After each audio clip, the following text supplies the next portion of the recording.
Kata Nabi SAW dalam hadis sahih, Nabi SAW berkata, "Ya Allah, selalulah ijabah doanya Sa'ad." Jadi salah satu yang menonjol dari Sa'ad ini, di kalangan sahabat dikenal orang yang mustajab doa.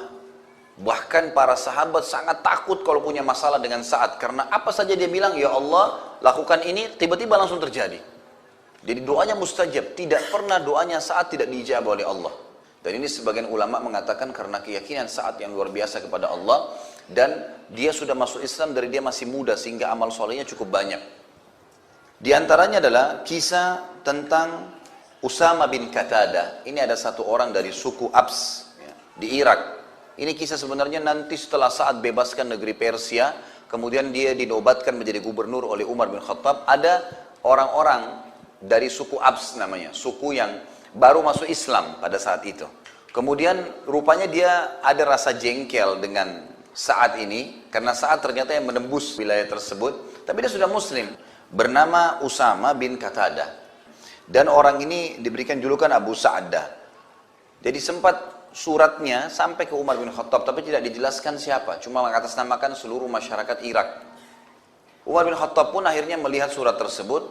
Umar ini cirinya radhiyallahu anhu, kalau terlihat ada satu pimpinannya yang dikeluhkan dan sudah banyak masyarakat yang menyampaikan keluhan, maka yang paling pertama dia mencopot dulu orang itu, digantikan dengan orang yang dianggap tidak punya masalah, baru kemudian Umar bin Khattab menyelesaikan urusannya. Karena zaman dulu tidak ada komunikasi kayak kita, nggak ada pesawat bisa cepat datang. Zaman dulu tuh antara Irak dengan Madinah itu bisa jaraknya 2 minggu baru sampai. Maka Umar pun akhirnya mencopot Sa'ad radhiyallahu anhu, ditarik ke Madinah. Lalu keluhannya di situ adalah, sesungguhnya wahai Amir Mu'minin, Sa'ad ini tidak memperbaiki sholatnya. Sholatnya tidak benar nih. Maka Umar pun memanggil Sa'ad lalu berkata, "Wahai Sa'ad, apa benar? Kamu ini sholat nggak benar?" Kata Sa'ad, "Wahai Umar, engkau mengetahui benar siapa saya. Sama-sama kita masuk Islam di Mekah. Bahkan saya lebih dulu masuk Islam daripada kamu. Saya adalah orang yang mengikuti sholat Nabi SAW. Sebagaimana Nabi SAW di 2 rakaat pertama sering membaca lebih panjang daripada 2 rakaat terakhir di Isya, di Duhur, di Asar. Begitu pula dengan 2 rakaat pertama Maghrib dan 1 rakaat terakhirnya. Itu yang awal-awal rakaat pertama, rakaat kedua pasti lebih panjang daripada rakaat ketiga dan rakaat keempat. Dan saya sudah mengamalkan itu. Semuanya seperti dengan Nabi SAW. Jadi tidak ada yang perlu diragukan. Maka kata Umar, "Kamu pasti benar wahai Abu Ishaq. Nggak mungkin kamu salah." Lalu Umar pun mengutus orang-orang untuk mendatangi seluruh wilayah Irak. Waktu itu didatangin. Tidak ada masjid kecuali dilewatin lalu ditanya tentang Sa'ad ini. Sampai akhirnya semua masjid menyebutkan tentang kebaikan Sa'ad. Sampai tiba di masjidnya Bani Abs. Dan kebetulan ternyata ini orang adalah kepala sukunya yang bernama Usama bin Qatadah ini. Maka pada saat itu bertanyalah utusan Umar, lalu dia mengatakan, "Sesungguhnya kalau kau tanya kepada kami," kata si Usama ini, "sesungguhnya kalau kau bertanya kami tentang Sa'ad, maka Sa'ad itu tidak adil, Sa'ad itu tidak baik, Sa'ad itu begini, Sa'ad itu begitu." Semua keburukan yang disampaikan sama dia. Maka dibawalah informasi tersebut ke Madinah kepada Umar. Di sebelahnya Umar ada Sa'ad radhiyallahu anhu majma'in. Maka waktu Sa'ad dengar, Sa'ad mengatakan, "Ya Allah, kalau seandainya hambamu ini dusta," hambamu yang di sana maksudnya si Usama bin Qatadah, dia dusta dan dia hanya sekedar mencari masalah serta akan mengganggu kedudukan muslimin, karena kalau diganti amirnya, pemimpinnya pasti akan kacau, maka aku memohon kepadamu ya Allah agar engkau panjangkan umurnya dan engkau susahkan hidupnya dalam keadaan dia tua, serta masukkan dalam hidupnya segala macam fitnah. Maka beberapa tabi'in mengatakan bahwasanya kami menyaksikan orang itu yang sudah didoakan oleh Sa'ad sampai umurnya sudah sangat tua, mendekati 100 tahun, sampai-sampai saking tuanya keningnya itu sudah turun dan menutupi matanya, belum meninggal juga.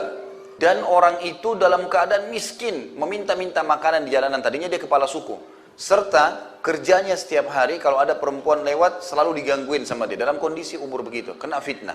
Maka kami melihat doa Sa'ad kena kepada orang tersebut, dan orang itu sering kali mengucapkan kata-kata, "Saya telah kena doanya Sa'ad, saya telah kena doanya Sa'ad." Ini salah satu riwayat yang menjelaskan tentang doa dia yang mustajab. Pernah juga satu kali Sa'ad radhiyallahu anhu waktu sudah pindah ke Madinah dari Persia, kemudian Umar bin Khattab sempat tawarkan waktu itu, "Apakah kamu kembali jadi gubernur di Irak?" Dia bilang, "Tidak. Saya tidak akan pernah kembali ke wilayah yang sudah ada orang menyebarkan fitnah tentang saya. Saya lebih suka dengan Madinah." Maka Umar pun menerima, baiklah kamu silahkan di sini. Setelah itu sempat gubernur Madinah yang diangkat oleh Umar bin Khattab, ada seseorang yang bernama Marwan ibn Hakam. Marwan ibn Hakam ini gubernur Madinah sempat mengucapkan kata-kata begini, harta-harta yang kami bagikan untuk muslimin ini adalah harta kami pemiliknya, ini punya saya dan saya bagikan. Saat waktu dengar itu, saat merasa orang ini sudah merasa harta muslimin adalah hartanya dia, tiba-tiba dia datangin istananya, seperti kita kalau sekarang mungkin kantor gubernurannya didatang, lalu saat mengatakan, wahai Marwan, apa kau mau saya berdoa untukmu? Karena sudah ditahu, kalau dia berdoa mustajab. Marwan tiba-tiba dalam riwayat ini dikatakan loncat dari singgasananya mengatakan, wahai Abu Ishaq, tolong jangan berdoa. Memang ini hartanya Allah, bukan harta kami. Gitu. Jadi itu contoh, karena orang-orang tahu, tersebar berita pada saat itu. Kisah yang lain, kisah dia dengan Umar bin Khattab. Umar pun khawatir dengan doanya Sa'ad. Jadi ada budaknya Sa'ad pernah jalan, kemudian ada angin yang kencang, tersingkap bajunya. Tidak sengaja. Waktu tersingkap bajunya ternyata nyantol di sebagian tubuhnya, sehingga orang ini tidak tahu kalau auratnya kelihatan. Umar bin Khattab pas lewat, Umar bin Khattab ini kalau lewat, di tangannya selalu ada tongkat. Jadi tongkat ini sering digunakan untuk mengingatkan orang kalau berbuat salah. Seperti kalau habis Isya, beliau sering keliling bawa tongkat. Kalau ada orang kumpul-kumpul di jalan ditanya, kenapa kalian kumpul-kumpul? Kalau bukan karena takziah, bukan karena ada orang sakit yang sedang dijenguk, kumpul-kumpul iseng, dipukulin sama Umar, pulang semua. Kalian mau di sini duduk nongkrong, buang-buang waktu, akhirnya sholat subuh dan sholat malam kalian terbengkalai, bubar. Jadi orang takut sama Umar pada malam. Umar bin Khattab juga kalau lihat kemungkaran langsung dihukum sama dia. Dilihatlah budak ini tersingkap. Lalu Umar bin Khattab mengambil, ada kayu kecil, dia pakai tongkatnya, karena dia tahu ini budak, diambil, dipukul. Kenapa kau tersungkap auratmu? Dia bilang, saya tidak tahu. Tapi Umar sempat mukul. Saat sempat lewat, lalu saat tahu ini budaknya dia. Saat mengatakan, wahai Umar, jangan kau pukul dia. Umar rupanya dalam kondisi pas memukul budak ini, itu sempat saat menahannya dan saat pun dipukul oleh Umar. Lalu saat mengatakan, baiklah, saat ke samping ngangkat tangan, mau berdoa. Lalu Umar bin Khattab lari mengejar saat, lalu memberikan tongkatnya mengatakan, hukumlah saya. Ini silakan kisosnya. Saya sudah pukul dia, pukul saya juga. Karena Umar pun khawatir, ini kalau berdoa berbahaya nih.